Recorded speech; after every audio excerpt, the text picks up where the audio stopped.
Pasca aksi demonstrasi besar-besaran, warga Pati menuntut Bupati Sudewo mundur dari jabatannya. DPRD Pati membentuk panitia khusus hak angket. Pansus hak angket ini menyoroti 12 kebijakan Sudewo yang menuai polemik di masyarakat.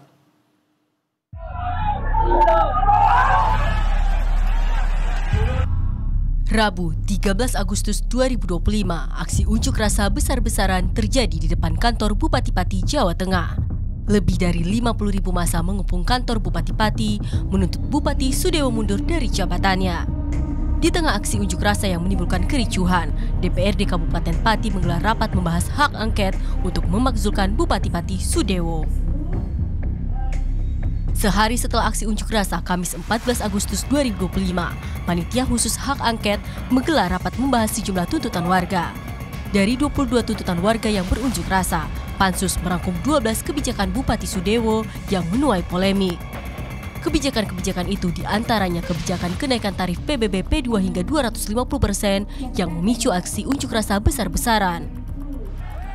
Kemudian, pemberhentian ratusan pegawai honorer RSUD Pati tanpa pesangon yang layak, hingga dugaan pengelolaan dana desa yang dinilai tidak transparan.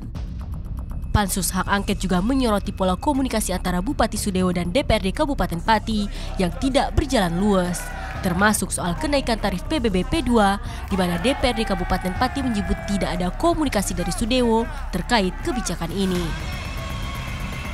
Seperti diketahui, Rabu 13 Agustus 2025, warga Pati menggelar aksi unjuk rasa besar-besaran menuntut Bupati Sudewo mundur dari jabatannya. Tuntutan ini bergeser dari tuntutan awal yakni memprotes kebijakan kenaikan PBB hingga 250% yang akhirnya dibatalkan. Warga Pati kadung emosi sebab kebijakan ini dinilai merugikan rakyat, ditambah lagi dengan pernyataan Sudewo yang bersikukuh tak akan membatalkan kebijakannya itu meski dikepung 50.000 warga Pati yang hendak berunjuk rasa. Tim Liputan, Berita 1. Dan bersama untuk mengetahui bagaimana kelanjutan sikap DPRD Pati atas pemakzulan Bupati Pati pasca kebijakan kenaikan PBB P2 hingga 250%, walaupun sudah dibatalkan, kita akan tanyakan langsung kepada Joni Kurnianto selaku Wakil Ketua Pansus Hak Angket DPRD Kabupaten Pati. Selamat sore Pak Joni. Selamat sore Mas Baik. Baik, terima kasih Pak Joni sudah meluangkan waktu. Ini saya mendapat informasi di tengah-tengah rapat hak angket begitu ya. Pak Joni, sejauh ini seperti apa jalannya rapat Pansus ini dan apa yang telah dibahas, kemudian keterangan apa saja yang sudah ditampung oleh pihak Pansus? Iya, jadi kami mulai pagi, kami sebetulnya rencana itu yang pertama adalah memanggil pihak ketiga yang mengetes kemarin RSUD ya, yang mengetes karyawan RSUD, terus kemudian keduanya baru camat, kades, terus kemudian perangkat, dan yang terakhir adalah dari DPKAD. Tapi ternyata tadi yang pihak rumah sakit pengetesnya itu atau pihak ketiga itu dari Jogja itu bisanya siang. Jadi kita pagi sudah mulai camat, kemudian kades dan perangkat desa, kemudian yang dari pihak ketiga itu, dan hari ini tadi saat ini masih dengan DPKAD. Baik, lalu seperti apa keterangan yang didapatkan? Kecenderungan keterangan yang didapatkan ini seperti apa? Apakah mengarah memang tidak sesuai dengan... Ya, jadi keterangan camat dan kades itu tidak sesuai dengan yang disampaikan Pak Bupati. Jadi ternyata mereka tidak menginisiasi untuk kenaikan PBB 250%. Jadi langsung disampaikan di sana. Kemudian juga ada perangkat desa tadi yang karena beliaunya keras mendapat intimidasi dari inspektorat. Itu tugas kami, nanti tugas kami lagi nanti manggil inspektoratnya itu. Baik. Ya. Jadi akan berapa lama rapat ini berlangsung dan pihak-pihak mana saja lagi yang akan dipanggil oleh Pansus? Ya, jadi kami akan mendalami ini selain PBB juga nanti banyak hal, termasuk juga ada masalah kenaikan dari pajak PKL, kemudian juga mutasi-mutasi jabatan yang tidak seharusnya. Jadi banyak hal ini yang banyak sesuai dengan tuntutan kemarin, tuntutan masyarakat yang kami pilah-pilah kemarin. Baik, berarti masih akan berlangsung beberapa hari ke depan ya. Sejauh ini sudah ada... Masih lama, Pak. Gimana Pak? Kalau targetnya kan bukan target. Jadi kalau di tatip itu kan 2 bulan kalau hak angket, tapi pansus hak angket itu 2 bulan. Tapi kami berusaha secepat mungkin lah secepat mungkin, yang penting data dan bukti terkumpul dengan tepat dan sesuai dengan yang kita harapkan. Gitu, Pak. Baik. Informasi yang kami dapatkan ini kan Pak Joni ada 12 kebijakan begitu ya yang sedang dikaji. Sejauh ini apakah kecenderungannya sesuai dengan apa yang menjadi asumsi bahwa 12 kebijakan ini menjadi masalah? Ya yang disebut masalah atau tidak, tapi yang jelas itu kita yang penting ini Pak Faik. Kita mengumpulkan itu data dan bukti yang tepat, data dan bukti yang betul-betul akurat, sehingga nanti tugas MA lebih mudah, gitu Mas Faik. Baik. Dari pihak DPRD Kabupaten Pati sendiri, apakah masih ada pro kontra terkait pansus yang sedang dilakukan saat ini? Tidak. Alhamdulillah semua 8 fraksi semua udah sepakat untuk pansus hak angket ini untuk supaya bekerja sebaik-baiknya untuk masyarakat, Mas Faik. Oke, baik.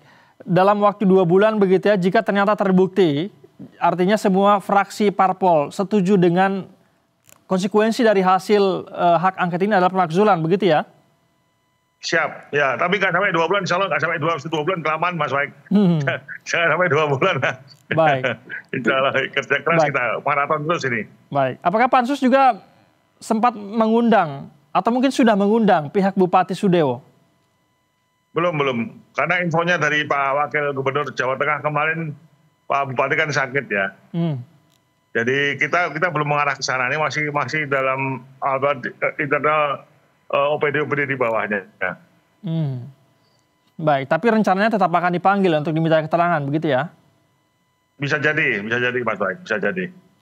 Oke, baik. Ini jika melihat waktu tampaknya masyarakat ini menginginkan bupatinya cepat diganti seperti ini Pak Joni. Karena demonstrasi ini kami mendapatkan informasi akan segera dilangsungkan lagi. Bagaimana sih kondisi terkini di Kabupaten Pati dari pantauan Anda?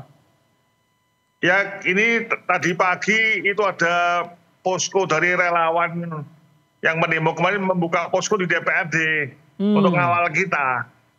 Untuk ngawal kita pansus hak angket.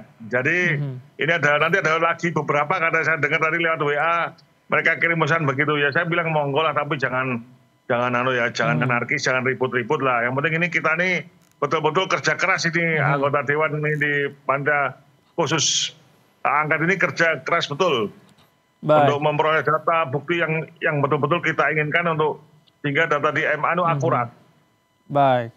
Berarti memang cukup tegas betul masyarakat ini mengawal begitu ya Pak Joni ya, proses hak angket ini. Baik, ini rapatnya dilangsungkan secara terbuka berarti ya, artinya semua masyarakat, wartawan bisa memantau langsung jalannya rapat. Ya, semua wartawan, semua masyarakat pendemo, bahkan dibuat live streaming, kita silahkan, semualah. Yang penting jangan sampai ada yang mengira kita pansus hak angket DPRD Pati ini masuk angin, tidak ada. Full, kita gaspol ini. Baik, ini kan yang dipersoalkan sekarang Bupati Sudewo, bagaimana kemudian dengan jajarannya? Misalnya Wakil Bupati, apakah sudah memberikan komentar juga tanggapan berkaitan kekisruhan saat ini, Pak Joni? Belum pernah ketemu ya Pak. Jadi karena kita saking fokusnya ya, jadi kita tidak ada, belum pernah ketemu Pak. Ya. Baik. Tapi kalau boleh dikasih target kira-kira berapa lama? Tadi Anda mengatakan tidak akan lama, tidak akan sampai 2 bulan. Ya enggak, kita kejar sebulan yang kita kejar. Oke. Yang penting ini tiap hari ya. Tapi nanti terbentur besok kelihatannya kita tidak ada pansus karena ada rapat paripurna dan melanjutkan pansus RPJMD yang memang terakhir harus besok. Jadi kita ngalah ini pansus hak angket ini kita ngalah karena banyak anggota kita juga masuk di pansus RPJMD. Baik, berarti akan dilanjutkan setelah rapat RPJMD itu ya? Ya, mungkin hari Kamis kita lanjut lagi. Baik, Pak Joni terima kasih banyak, kita akan nantikan. Masyarakat Pati juga menunggu seperti apa hasil dari pansus hak angket ini. Terima kasih Pak Joni telah meluangkan waktu memberikan informasi kepada kami di Berita Satu Sore. Selamat sore, salam sehat Pak Joni. Sore.